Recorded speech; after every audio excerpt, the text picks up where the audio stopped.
Hey everyone, welcome back. So today I'm going to be reviewing new shades that came out for the Ink Mood Glowy Tint and their Over Blur Tint. There's a total of 3 new shades for each collection, so I did get all of them. As you know, I'm going to be doing lip swatches, comparison swatches, as well as transfer test. First of all, let's talk about the packaging. This came out during Chuseok in Korea, and the packaging is so cute and adorable. In addition, they also did have a promotion. It also comes in with a brush for the Over Blur tints, and for the glossy finishes it comes in with their tinted jam, sort of this red shade. Also on the body it feels very velvety, super soft. For the Ink Mood Glowy Tints, it's pretty much the same packaging as previous shades. I realized this at the end of the video, but there's a cute ball at the top where the cap is, and it has like a little puppy in it.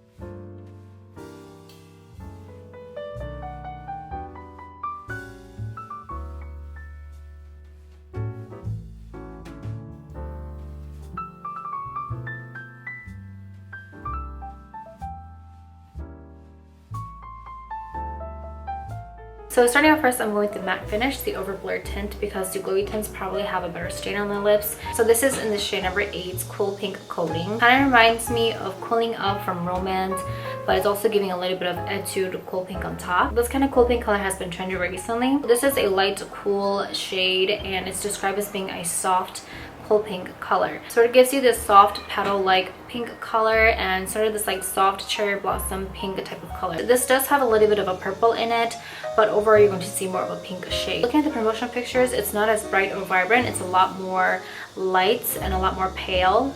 It does have a little bit more purple in it as well compared to the promotional pictures. This looks okay, but I think for the full look, it's going to look a little bit too cool tone for me. It seems that the more that I apply, the more purple it's going to look. The formula, however, feels amazing. It's pretty much the same as previous shades. It has a very nice velvety texture and finish, similar to Romance Blur Fudge Tint, except for this formula, it does feel a lot lighter. However, it does have a very similar blurring effect. It blurs in the wrinkles of your lips. It has a very nice velvet-like finish, and easy to blend, easy to blur, easy to build up the color. Amazing formula. So I did use the brush that was included in the promotion box. The bristles are quite stiff. I can kind of see some bristles already falling off. There's an unevenness. I don't know if you can tell. I'll put an arrow here somewhere. I did apply some onto the brush and apply my lips, and I do find that it does help with creating a very nice gradient effect. It does blur pretty well on the lips, and for this formula it also has a very nice smudging formula as well. So with this brush, it does help create a very nice gradient look if you like it around your lips.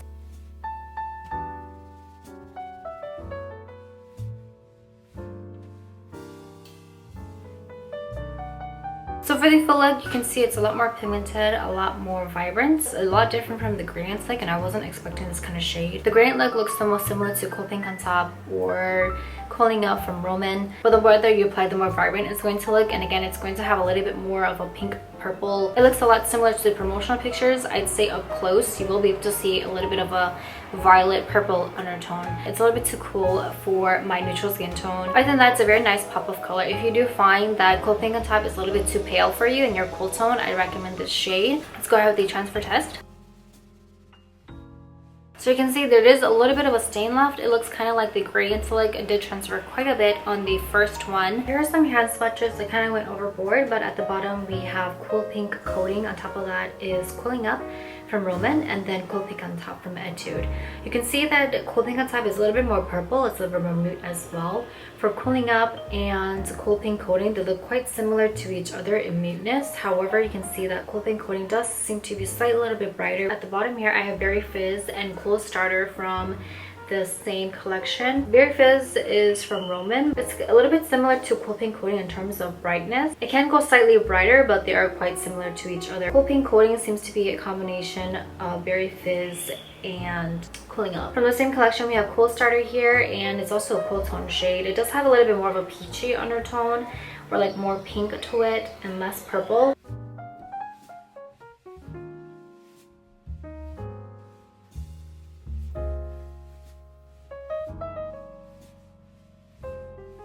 Next up, we have shade number 9, Warm Can Do It. This is a fall warm tone shade, and it also leaned towards being a nude shade as well.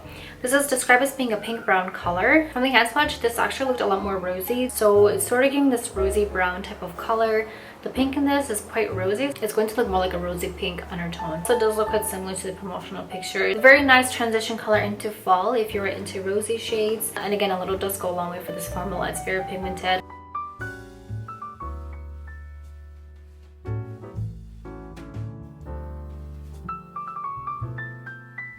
So now we have the full, you can see I did get a little bit more rosy. Very beautiful rosy pink shade. And I do like how it does have pink undertones. There's no orange or yellow in this whatsoever. Compared to the promotional pictures, it does look quite similar. I'd say it looks a lot better in person just because of how nude it is. Very soft and a subtle red. If you're into this type of colors, I recommend. Very beautiful and flattering shade. So here's a hand comparison. We have Warm Can Do It at the bottom. On top of that is number 5 in the same collection, Vintage Acorn, and then on top of that is 29 What Are You Fake and Almond Rose. You can see number 5 Vintage Acorn looks really similar to number 9 Warm Can Do It. Number 5 Vintage Acorn and number 9 Warm Can Do It do look quite similar to each other in neatness and shade. Number 5 does have a little bit of a coral undertone, like a coral peach undertone. It has less red in it, so I would say that's the biggest difference between them, but they do look quite similar in neatness. What Do You Think looks quite similar to Warm Can Do It in neatness and shade, and then at the top we have Almond Rose. After it oxidizes, it does look quite similar to Warm Can Do It as well.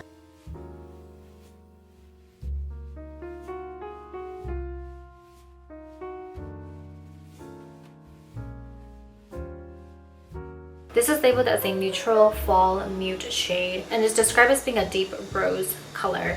First of all, it does look quite similar to the promotional pictures. You sort of have this rosy shade. This is labeled as a neutral shade, but for some reason it does seem to have a little bit of that violet purple undertone that shade number 8 Cool Pink Coating had. Very flattering shade. From a natural base skin tone, this color actually looks a lot better for me. It does seem to be more of a mauve pink purple color. This is also a really nice transition color as well into fall.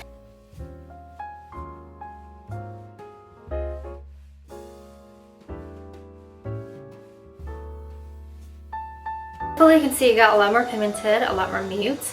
It does seem to have a semi-brightening effect. Overall, it does look quite similar to the promotional pictures. It looks closer to number 9, Warm Can Do It, because it has a rosy color to it the more that you apply. Number 10 seems to be a mixture of 8 and 9 because it has that undertone. It has a violet undertone that 8 has, but it has a rosy color that number 9 has. Sort of this moody mauve color, but for the full look you have a mauve rose color. Very beautiful color. It's mauve, but also it's rosy. There's a quick hand comparison. At the bottom I have Best Rose. On top of that is Almond Rose, and then from the same collection we have number 6 Mauvish.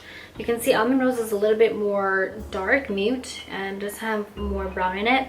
For Best Rose and Mauvish, they look really similar to each other in muteness. I'd say that Mauvish is less rosy. It has more purple in it. So if you do prefer a little bit of a rosy color, I recommend number 10 Best Rose.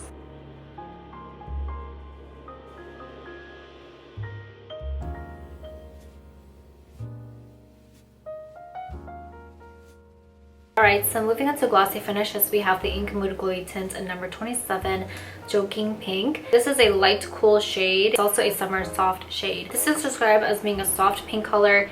As you know, for the Ink Mood Glowy Tint, they do oxidize quite a bit. It does look quite similar to the promotional pictures, maybe not as light, a little bit more mute once it oxidizes. Sort of have this very beautiful bunny's tongue type of pink color. For the glossy finish, it looks amazing as well. Gives this beautiful dewy gloss finish and super moisturizing inside and out. Amazing formula, pretty much similar to previous shades as well. It kind of looks similar to 21 and 22 from the same collection, which are also cool tone shades. And on the chart, it's actually in the middle of these two, so I'm going to be swatching them side by side later as well, but let's go ahead with the full look.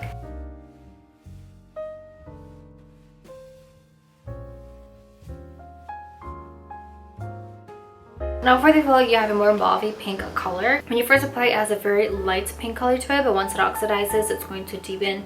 And for the full look, we have a mauve shade. The full look kind of reminds me of Mauve Chaos. Nothing too unique, but this is quite trendy for fall, and it's not going to retain that pink color that it first had because this is oxidized quite a bit. A little bit unfortunate, but overall, this is a very beautiful shade. Let's go ahead with the transfer test.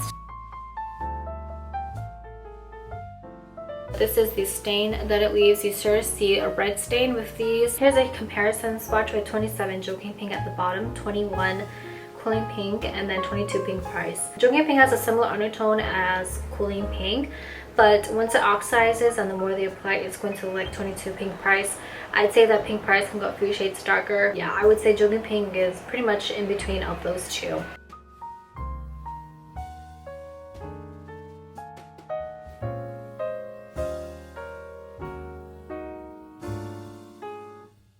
Alright, next up we have 28 Rose Standard. This is a summer and fall warm shade, and it's described as being a rose pink color. It's also a mute shade as well. This actually looked a lot better than I thought it would be. It does look a little bit similar to the promotional picture.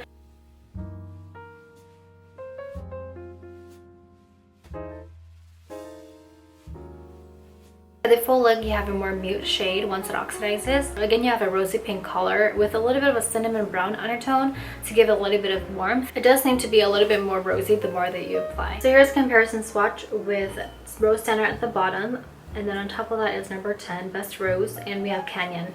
I think Canyon and Rose Standard do look quite similar to each other in muteness and shade. Best Rose is not too bad, but it does seem to have a little bit more purple in it.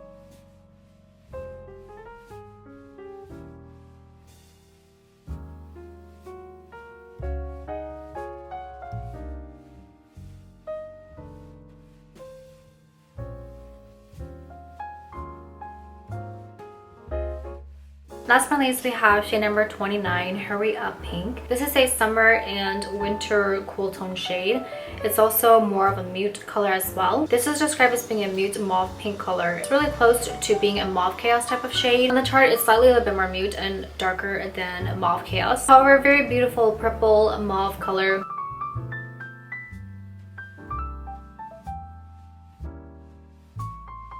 So for the full, you can see it's gotten a lot more deep and darker as it oxidizes. It does have a semi-brightening effect. It has a very grape-like purple color to it. So here's a hand swatch. I have Hurry Up Pink at the bottom and then Mauve Chaos on top. Personally, Hurry Up Pink is probably a little bit lighter. Mauve Chaos is actually a little bit more mute. Alright, so unfortunately for my intro and outro video, I will not be swatching them because my lips do need to rest for a bit. So I only have the stained version of the Ink Mood Glowy Tints. So today's pick from the Overblur tint is number 10, Best Rose. Very beautiful and fun color. It's a little mixture of trendy shades, but you sort of have this mauve rose color, which I don't really see much. The one shade is not really easy to find. For the Ink Mood Glowy Tints, I would say number 27, Joking Pink. I do prefer the gradients look or a very, very light version of it. I thought it looked similar to Peach Honeybee from Roman, but you have to apply a very, very light layer, otherwise it's going to oxidize too much. Other than that, the formulas of these are pretty much the same. Very beautiful blurring like finish and glossy finish as well. Some of these did look a little bit similar to previous shades already, but just a slight difference. Hopefully they come out with more variety of shades, but other than that, the packaging of this was really, really beautiful. I'm always looking forward to new shades from these collections. But anyway, that's all for today's video. Thank you so much for watching. I will see you in the next video.